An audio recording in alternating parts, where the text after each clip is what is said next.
Bem-vindo à nossa escola bíblica online. Nós adotamos a revista Compromisso da Convicção Editora. Estamos na última lição do segundo trimestre de 2026 e vamos falar sobre o tema Posso ajudar? Nós estamos pautados na carta de Paulo aos Romanos, no capítulo de número 15, de uma forma específica. Vamos ler dois versículos, o primeiro cinco, conforme está sendo indicado em nossa revista, e diz o seguinte: Ora, o Deus de paciência e consolação vos conceda o mesmo sentimento uns para com os outros, segundo Cristo Jesus.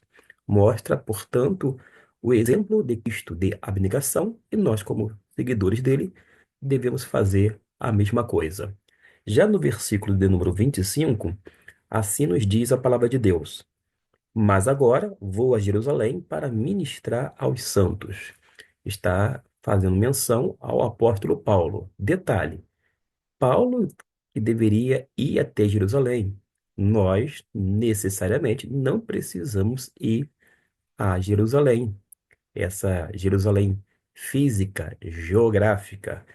Por isso que é bom a gente se situar, porque tem coisas que foi escrita, mas refere-se diretamente quer ao apóstolo, quer às pessoas que estão ouvindo o evangelho, quando não esta carta paulina da parte de Deus. De modo que nós temos outros dois versículos que queremos fazer leitura, capítulo 16, versículo 3 e 4, que nos diz assim: Saudai a Priscila e a Áquila, meus cooperadores em Cristo Jesus, os quais pela minha vida expuseram a sua cabeça, o que não só eu lhes agradeço, mas também todas as igrejas dos gentios. O apóstolo era chamado apóstolo dos gentios, ele tinha essa incumbência, todavia, ele fazia de tudo quanto lhe era possível para salvar também os judeus, mas ele teve um ministério específico. Uma outra coisa que fica claro nesse versículo 4 e também 5 que foi lido, é que teve pessoas que colocaram a cabeça deles em risco, numa referência a Priscila e Áquila, um casal exemplar que nós temos em um Novo Testamento e que são chamados de cooperadores em Cristo Jesus. Eles estavam fazendo a obra de Deus assim como Paulo. E não é à toa que ele vai saudar também a igreja que está em sua casa, ou seja, mostrando realmente que havia uma igreja local onde estava, portanto, localizada e era, na verdade, uma agência do reino. Vamos agora para a revista propriamente dita, porque nos diz assim o autor da revista Compromisso. O caráter epistolar de Romanos fica claro quando estudamos seus dois últimos capítulos. Após apresentar teologicamente sua posição sobre a necessidade da unidade da igreja, eu dou uma pausa de uma forma proposital para dizer que a unidade da igreja é promovida, é originada no Espírito Santo de Deus, que vai promover esta unidade. Cabe aos homens, pelos vínculos da paz, fraternos, de amor, manter a unidade que já foi efetuada pelo Espírito Santo do, de Deus. Feito esta observação, prossigo porque com a finalidade das disputas entre judeus e gentios. Essa unidade era importante por conta dessa dramática atitude entre os membros, porque havia opiniões diferentes sobre alimentação, sobre costumes, sobre tradição, sobre uma série de fatores. Mas acontece que quando o apóstolo Paulo ele mostra aqui a maneira diferente de lidar com essas situações, levando os crentes a entenderem que tudo eles têm que fazer em amor, com amor e pelo amor. Amor este que já foi derramado no coração de cada um deles. Prossigo no texto que diz: Paulo traz várias considerações aos irmãos que receberiam sua correspondência. Ao final de sua carta, não apenas compartilha planos e orientações, mas revela o coração de um líder que valoriza pessoas. O líder verdadeiro, ele precisa valorizar seres humanos. Tem uma frase que pode estar naturalmente não dentro do contexto, fora, portanto, mas que exemplifica muito bem o que eu vou dizer. Quando adolescente, vi no mural da escola o seguinte: se as pessoas foram feitas para serem amadas e as coisas para serem usadas, por que usamos as pessoas e amamos as coisas? Mostrando a inversão que muitos de nós fazemos em relação às pessoas e às coisas. Da mesma forma, o líder, ele não deve usar os seus liderados como trampolim para obter sucesso financeiro ou ainda algum tipo de vantagem. O líder, ele precisa conceber que ele é nada mais, nada menos do que um servo. E quando ele faz tudo, mas tudo mesmo, tintim por tintim, ele ainda precisa conceber que ele não fez tudo aquilo que era preciso, necessário. Ele precisa, então, saber que, por maior que seja o seu esforço, ele sempre vai estar aquém daquela real e não apenas expectativa, mas necessidade. De modo que isso vai gerar nele certamente humildade, porque ele sabe que ele não vai suprir plenamente as pessoas, isto é, os seus liderados. E outra coisa sobre liderado e líder, etc e tal, o sucesso de um líder provavelmente não tem nenhuma relação com o sucesso de acordo com os moldes mundanos, porque nós sabemos perfeitamente como são tidos os líderes de sucesso. Se você mora num apartamento na praia da Barra da Tijuca, por exemplo, ali próximo, ou quando não, num condomínio, numa área nobre, que é na Barra da Tijuca, Requerido de Bandeirantes, ou quando não, na Zona Sul do Rio de Janeiro, que é uma área nobre, as pessoas são tidas como, de repente, líderes de sucesso. Mas o líder de sucesso é aquele que faz sucessor. Eu tenho observado que às vezes numa igreja, numa entidade ou organização, a pessoa fica anos a fio, ou seja, ano após ano, parece mais um cargo vitalício.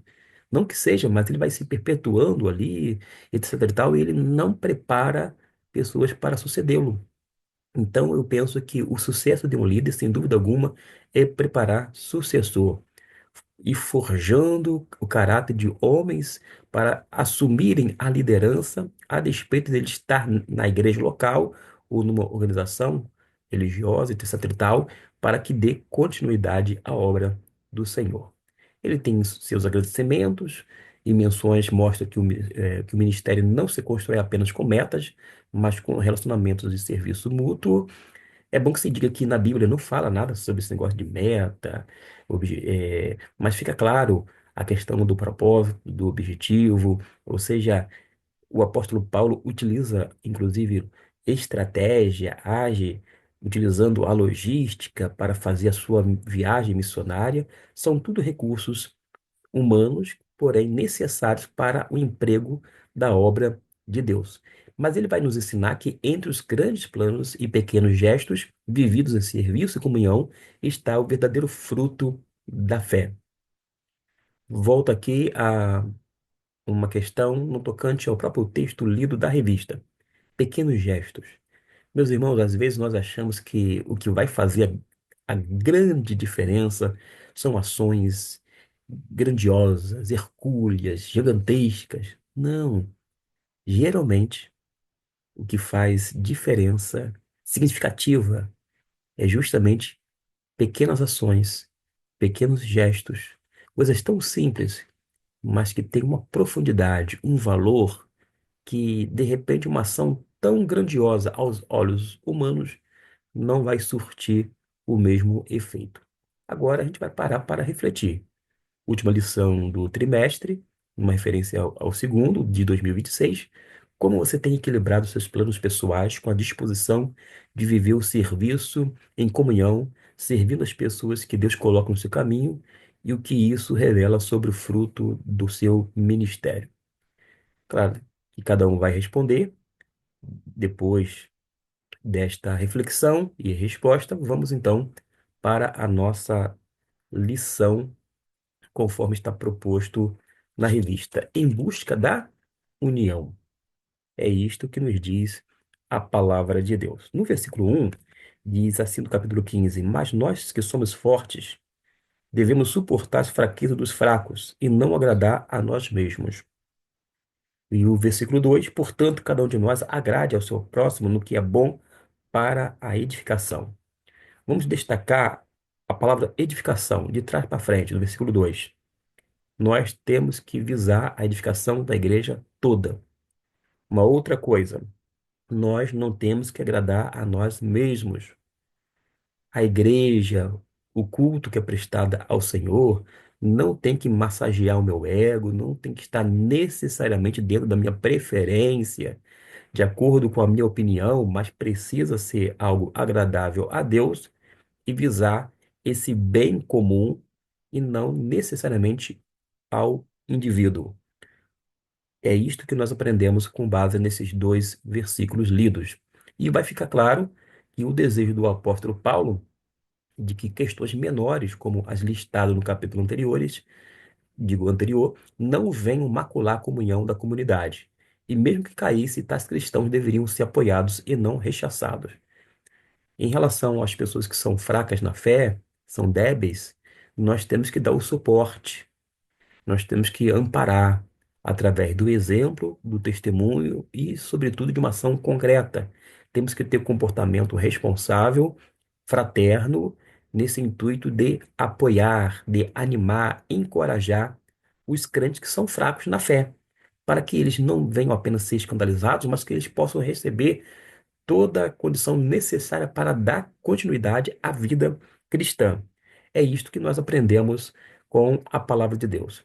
Eles não precisam necessariamente das nossas críticas, dos nossos julgamentos, eles precisam do nosso apoio, quando não do nosso ombro, dos nossos braços, enfim, de todo o nosso ser, para que eles possam realmente ser fortalecidos no Senhor. E isso implica também a oração.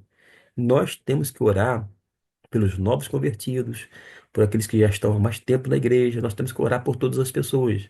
Nós temos que orar de uma forma mútua para que todos sejam edificados e fortalecidos no Senhor. Mas, na sequência, fala sobre a fonte da perseverança que auxilia, isto é, que ajuda os cristãos a viver a unidade de Deus. É o próprio Deus, conforme o versículo 5 que já foi lido, porque Deus é que vai dar paciência, é Deus que vai consolar, é Deus que vai conceder o mesmo sentimento de uns para com os outros, segundo Cristo Jesus. Jesus, que é rico em graça, misericórdia, etc e tal, vai ser realmente o nosso esteio. De modo que nós temos já no versículo 7 o seguinte: portanto, recebei-vos uns aos outros, como também Cristo vos recebeu para a glória de Deus. Nós temos que ter o exemplo de Jesus. Jesus aceitava as pessoas, Jesus recebia as pessoas, Jesus acolhia as pessoas. Agora, Jesus não passava a mão na cabeça de ninguém, quer de religioso, quer de qualquer outra pessoa. Jesus não ficava em cima do muro.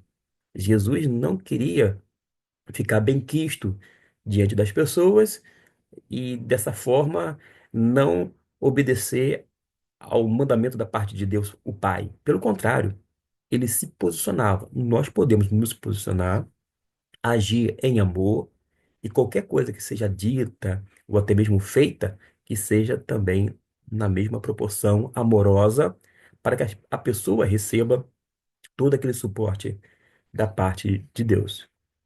O autor vai mencionar que Paulo, no contexto da divisão entre judeus e gentios, era uma característica daquela igreja local, por conta desses grupos étnicos, mas acontece que hoje, mesmo não tendo às vezes algumas etnias dentro da igreja local em solo pátrio, nós temos pessoas que pensam diferente, agem diferente, que são, na verdade, diferentes em sua essência e não apenas na impressão digital, nessa digital que é justamente a sua identidade. Pelo contrário, nós precisamos respeitar, sim, as diferenças, mas saber que essas diferenças não nos separam. Pelo contrário, nós estamos unidos em torno do nome de Jesus e, em amor, nós estamos realmente fazendo a obra que é do Senhor. No versículo 9 até o 12, eu farei a leitura, pois nos diz assim: E para que os gentios glorifiquem a Deus pela sua misericórdia, como está escrito: portanto, eu te louvarei entre os gentios e cantarei o teu nome. E outra vez digo: alegrai-vos, gentios, com o seu povo. E outra vez, louvai ao Senhor todos os gentios e celebrai-os todos os povos. E outra vez diz Isaías: uma raiz em Jessé haverá, e naquele que se levantar para reger os gentios, e os gentios esperarão. Nós precisamos nos situar, primeiramente, que havia em um Antigo Testamento um povo específico, que era o povo de Deus, numa referência a Israel. Mas desde o primeiro momento, Deus sempre quis alcançar todas as famílias da terra, conforme nós vemos lá em Abraão, no capítulo 12 de Gênesis. E além do que, Deus desejava que Israel fosse luz para as outras nações, para que outras nações também viessem adorar o Senhor, ser acolhida pelo povo de Deus. E nós temos em um Novo Testamento, numa nova aliança, que é também superior, efetuada ou estabelecida pela pessoa bendita de Cristo Jesus, quando a gente observa que há um novo Israel de Deus, ou seja, a igreja cristã é formada por pessoas de todas as etnias, tribos, línguas, etc. e tal. Pessoas que foram lavadas e remidas pelo sangue de Cristo Jesus. E a exortação final de Paulo é um clamor pela união da igreja, pois assim nos diz o versículo 13: ora, o Deus de paz, ora, o Deus de esperança vos encha de todo gozo, isto é, de alegria e paz, uma paz perene em crença, para que abundeis em esperança pela virtude, ou seja, pelo poder do Espírito Santo. É o que nos diz. E o autor vai dizer nessa parte final do primeiro tópico: precisamos permitir a ação de Deus em nossa vida e comunidade para que possamos, pela ação do Espírito Santo, né, nos alegrar em conjunto e viver em harmonia em prol da propagação do Evangelho. Eu cito aqui o que ocorreu com o apóstolo Paulo e Barnabé. Teve um determinado momento que eles se desentenderam, cada um seguiu o seu caminho, mas eles eram maduros e continuaram a fazer a obra de Deus.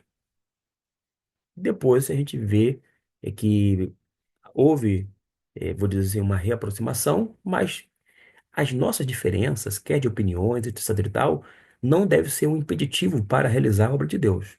Não é porque a gente não pensa da mesma forma que a gente vai ter que se colocar no banco e cruzar os braços e não fazer absolutamente nada. Pelo contrário, se assim fizermos, quem realmente vai estar feliz não é Deus, e sim o diabo, porque a gente vai estar fazendo a vontade do diabo, ou seja, não servindo a Deus. E para servir a Deus, nós precisamos servir as pessoas. E para servir as pessoas, nós precisamos usar os dons espirituais ou o dom que nós recebemos da parte de Deus para o bem comum, que visa justamente a utilidade de todos os homens, bem como a edificação de toda a igreja. Logo, a gente precisa obedecer o tempo todo. Já no segundo tópico, vai falar justamente sobre a missão do apóstolo Paulo, os planos e a súplica por oração. De trás para frente, dentro desse tópico, Paulo era um homem de oração. Ele orava não esporadicamente, mas tinha uma vida de oração.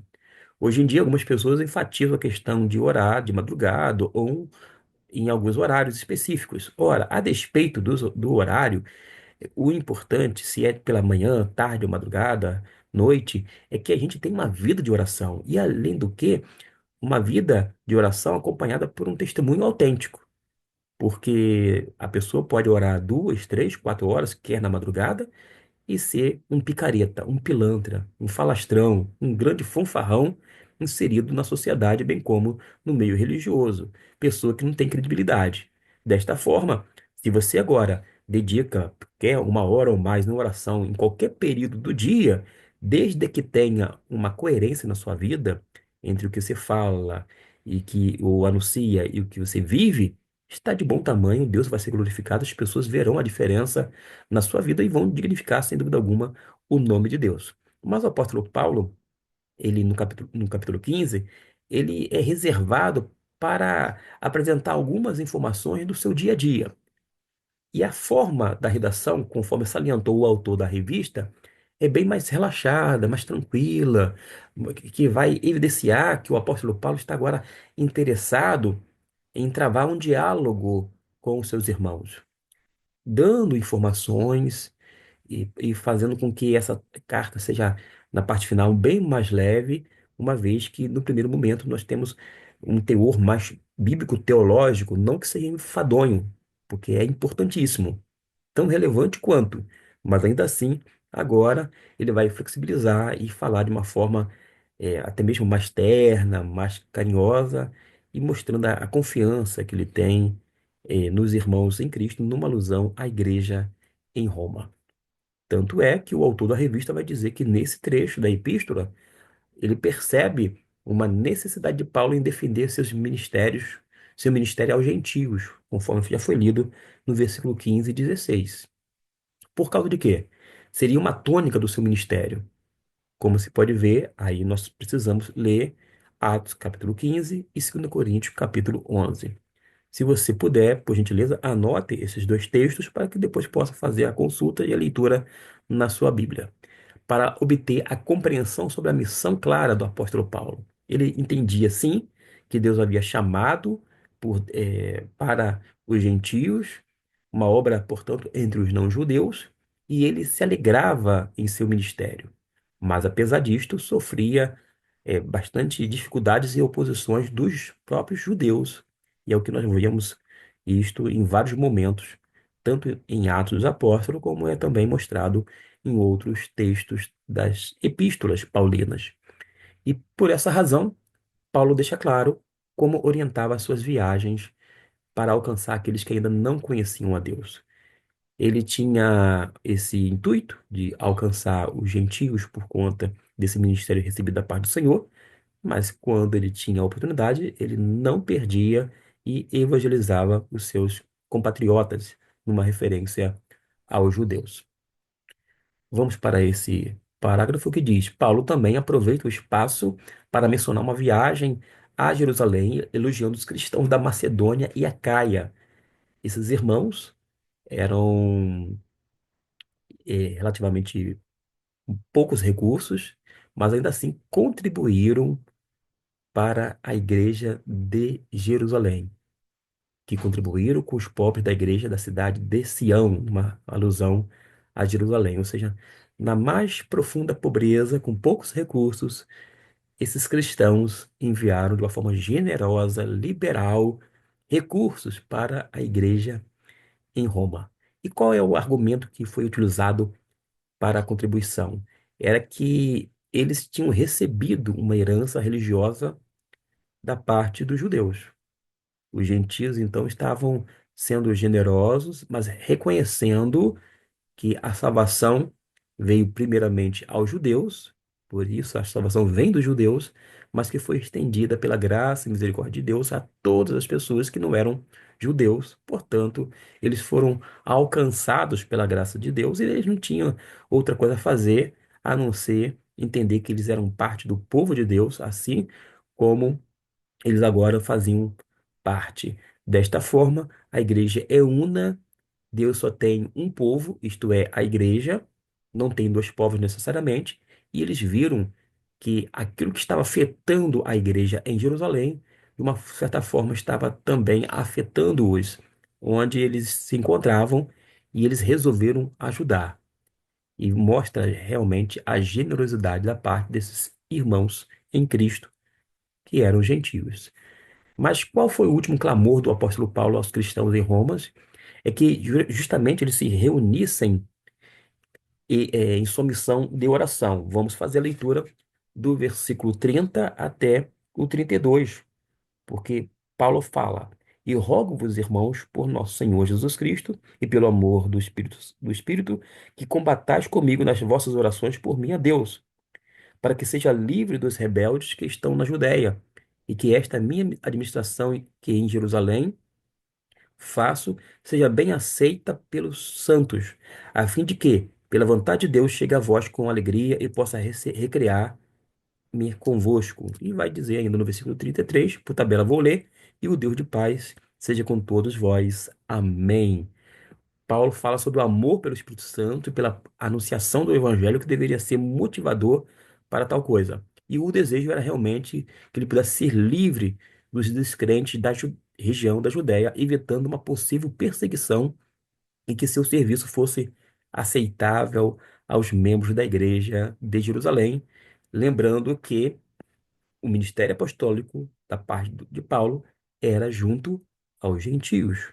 E Paulo queria, dessa maneira, mostrar uma notável submissão aos seus pais espirituais, numa referência àqueles homens apóstolos que estavam em Jerusalém, ou seja, dando honra, mas também cumprindo de uma forma cabal aquilo que recebeu da parte do Senhor Jesus. Vamos para o próximo tópico que diz agradecimentos finais e algumas pontuações. Paulo vai encerrar esta carta aos Romanos com uma longa lista de pessoas, vale a pena ler. Os nomes delas estão aqui, alguns deles, em termos de destaques, mas que foram pessoas importantes na vida do apóstolo Paulo, bem como na vida da igreja, não apenas local, mas na igreja como um todo, naquele período tão importante que foi os primórdios do cristianismo. Vamos analisar alguns nomes, que é famosíssimo, a Febe. Febe é a primeira pessoa listada pelo apóstolo Paulo. Recomendo-vos, pois, Febe, nossa irmã, a qual serve na igreja que está em Cencreia. Cencreia se localizava em Corinto. Tudo indica que em Corinto tinha pelo menos duas igrejas, uma em Cencreia e a outra da mesma forma que havia dois portos na cidade de Corinto. De qualquer maneira, nos diz o autor da revista que aparentemente ela estava de mudança da Cencreia, cidade onde congregava, para Roma, daí a recomendação de Paulo para que fosse bem-sucedida. Mas era uma mulher que realmente fazia jus e diferença. Ela é chamada de serva da igreja, da onde vem a palavra diácono no original. Do termo usado por Paulo, devemos identificar, sem sombra de dúvida, de que Febe era uma diaconisa na igreja. Se ele quisesse tão somente indicar que ela era uma serva de Jesus Cristo, como todos nós somos, no sentido de escravos, ou seja, pessoas totalmente dependentes e submissas a Deus, ele iria colocar, sem dúvida alguma, o grego doulos, mas ele faz de uma forma proposital a palavra diáconos, mas no gênero feminino, indicando, portanto, que ela era uma diaconisa. De qualquer maneira, nós sabemos que ela servia ao Senhor, servia à igreja. Se ela servia à igreja, ela estava servindo primeiramente aos irmãos e, consequentemente, a Deus, porque não temos condições de servir a Deus se não servir às pessoas que vemos inseridas na igreja local. Outro nome notável, sem dúvida alguma, é Priscila. Priscila, que é a esposa de Áquila, é listada em outros relatos bíblicos, foram responsáveis pelo discipulado, vou colocar discipulado entre aspas, de Apolo, que seria um dos líderes da igreja de Corinto, até mesmo porque a igreja em Corinto estava um tanto dividida. Alguns eram de Paulo, outros de Pedro, outros de Apolo, outros se diziam de Cristo e etc e tal, mas provavelmente Apolo foi um dos líderes em Corinto, até mesmo com base em Atos capítulo 18, versículo 26. Mas, de qualquer maneira, ambos eram naturais de Roma, mas moravam momentaneamente em Corinto após o imperador Cláudio expulsar os judeus da cidade. Houve expulsão, essa dispersão, e eles tiveram realmente que sair. Mas o que que Paulo vai demonstrar? Gratidão, porque ambos salvaram a sua vida. Priscila e Áquila eram envolvidos de uma forma direta com a pregação da palavra. E, inclusive, nós temos textos bíblicos, dois deles, que mencionam que na casa desse casal havia uma igreja. Temos aqui Júnias, junto com Andrônico. Júnias é uma personagem tida em grande estima por Paulo, por ter compartilhado a prisão com ele, por isso o apóstolo os trata como seus parentes. Foi uma líder cristã proeminente, cujo papel como apóstola foi reconhecido já nos primeiros séculos da igreja. Eu vou colocar apóstola entre aspas, e ambos eram notáveis entre os apóstolos e tidos em alta estima e valor. Eu vou fazer um vídeo sobre Júnias, porque, embora majoritariamente Júnias é tida como uma mulher, existem alguns estudiosos, pessoas também sinceras, que acredita que Júnias tratava-se de um gênero masculino. Mas a despeito do gênero, se é masculino ou feminino, a gente tem a informação no versículo de número 7 de Paulo aos Romanos, dizendo: Saudai a Adrônico e a Júnia, meus parentes e meus companheiros na prisão. Foram pessoas que acompanharam o apóstolo Paulo, foram pessoas que tinham realmente uma liderança e havia, portanto, esta distinção. Repito, sobre Júnias eu vou fazer um vídeo específico. E caso você queira saber não o que eu necessariamente penso, mas apresentando os dois pontos de vista por parte dos estudiosos, e você vai poder chegar à sua conclusão.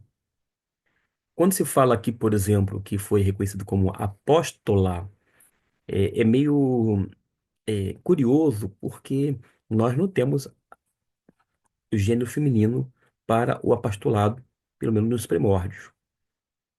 Nós não temos nenhuma conexão, mas precisamos, aí sim, fazer um estudo que vai ter que partir para fora da Bíblia e ver como é que a igreja cristã, nos primeiros séculos, entendeu essa questão do apostolado. Mas com relação aos apóstolos, aqueles 12 são, são de gênero masculino, sem dúvida. Mas é pano para manga, eu vou deixar para um vídeo específico. Você que está interessado pode clicar, inclusive na descrição desse vídeo, desse vídeo, porque eu vou deixar então já um link específico, porque eu vou fazer questão de gravar. A conclusão é que a busca pela paz e a unidade da igreja deve ser uma constante em sua história. Unidade da igreja, a busca pela paz. Não podemos permitir que facções sejam formadas para tentar dominar a congregação e ditar seus rumos. Toda igreja fraturada, ela não vai resistir ou persistir. Ela vai arruinar, ela vai findar-se. Agora, um corpo unido, as pessoas tendo o mesmo propósito, etc e tal, vai realmente ter condições de avançar na obra do Senhor. No corpo de Cristo, numa referência à igreja, não há lugar para pessoas de todas as... Há lugar, melhor dizendo, para pessoas de todas as origens, etnias e uma grande diversidade de frequentadores. A gente precisa lembrar que essa questão étnica, ela precisa ser enfatizada, porque no meio da igreja há pessoas de todas as etnias, de todas as línguas, de todos os povos, pessoas que realmente foram lavadas e remidas pelo sangue de Cristo Jesus, e o sangue de Cristo Jesus nos é suficiente, é purificador e viabiliza esta união em Cristo para que pertençamos à igreja dele. A atitude de Paulo em agradecer aqueles que o apoiaram em seu ministério nos mostra duas coisas. Primeiro, gratidão, gratidão de um líder que reconhece aqueles que o ajudaram, que segundo, segundo que ninguém consegue fazer a obra sozinho. Aquela ideia de que o pastor, por exemplo, era o faz tudo, ou que um crente pode fazer tudo, acumular cargos e mais cargos. Eu, por exemplo, na época de seminário, eu tinha, salvo engano, 7 ou 8 cargos, além de estudar à noite, trabalhar de dia e cuidar da família. Era realmente algo estafante, muito acúmulo de funções, etc e tal, quando havia outros irmãos que poderiam fazer a obra igual ou até mesmo melhor do que eu. Desta forma, a gente não precisa fazer a obra sozinho.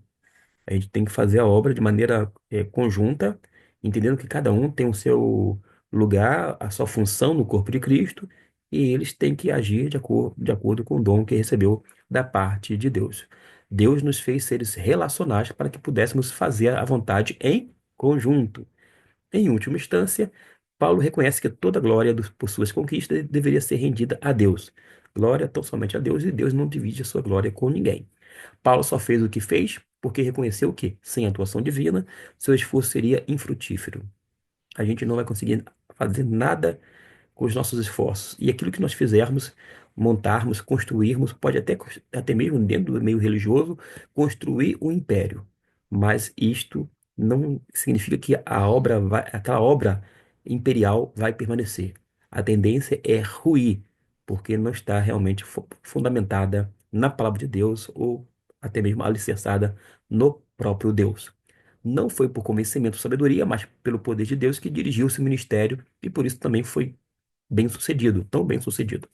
Não foi por sabedoria humana, mas Paulo era uma pessoa muito sábia, era uma pessoa em inteligência, usava estratégia, usava logística, tinha metas, tinha objetivo, tinha uma disposição e se dedicou de corpo e alma, uma abnegação e etc e tal. De modo que ele abriu mão da sua própria vida para que Cristo vivesse nele, porque ele foi de fato crucificado com Cristo Jesus. Nessa questão de aprendizagem, que é o exercício, nós temos aqui a atividade de escolher uma pessoa ou grupo para servir durante esta semana. 2. Realizar uma ação prática de serviço, ideias. Preparar uma refeição, entregar com carinho, ajudar com uma tarefa doméstica ou profissional, visitar alguém que precisa de companhia, escrever uma carta, mandar um e-mail, mandar uma mensagem no WhatsApp ou uma mensagem, enfim, de encorajamento. Oferecer ajuda voluntária em um ministério ou projeto social e refletir e registrar a sua experiência. A quem você serviu? Naturalmente você vai dizer, eu servi a A e B, mas no fundo, você acabou servindo ao Senhor.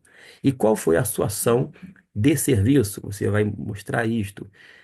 Como você se sentiu ao servir? Mesmo ocorrendo isso durante a semana, eu tenho certeza que você se sentiu útil. Coisa boa é a gente poder fazer algo e se sentir útil a uma realização plena em servir as pessoas, porque nós temos a certeza que estamos servindo a Deus, fazendo aquilo de coração. O que essa experiência revelou sobre o seu ministério pessoal, esse serviço que é prestado por você. Que Deus possa abençoar a sua vida grandemente, não apenas nesse término de segundo trimestre em 2026, mas que você possa estar conosco no próximo trimestre, porque nós vamos trabalhar o tema do trimestre, nós vamos fazer a introdução, vamos fazer a lição de uma forma até mesmo mais didática, trabalhando ora o texto bíblico, ora um vídeo específico sobre o conteúdo da revista, a revista como nós recebemos em mãos, de forma impressa, para que a gente venha crescer cada vez mais e mais na graça e no conhecimento do nosso Senhor e Salvador Jesus Cristo. Você que chegou aqui de paraquedas pela primeira vez, já no finalzinho, pode se inscrever no nosso canal, compartilhar esse vídeo com outra pessoa, pessoa que ama a palavra de Deus, pode nos ajudar nesse sentido e até mesmo nos fazendo pergunta. Pergunta para que a gente possa, em tempo hábil, responder, não deixar ninguém com dúvida, porque o nosso objetivo aqui é refletir sobre a palavra de Deus, expor a mesma e que nós possamos ser agraciados pelo Senhor de uma forma extraordinária, porque Deus tem sido muito bondoso para conosco, fiel, misericordioso sobre tudo. Deus abençoe grandemente e até o nosso próximo vídeo.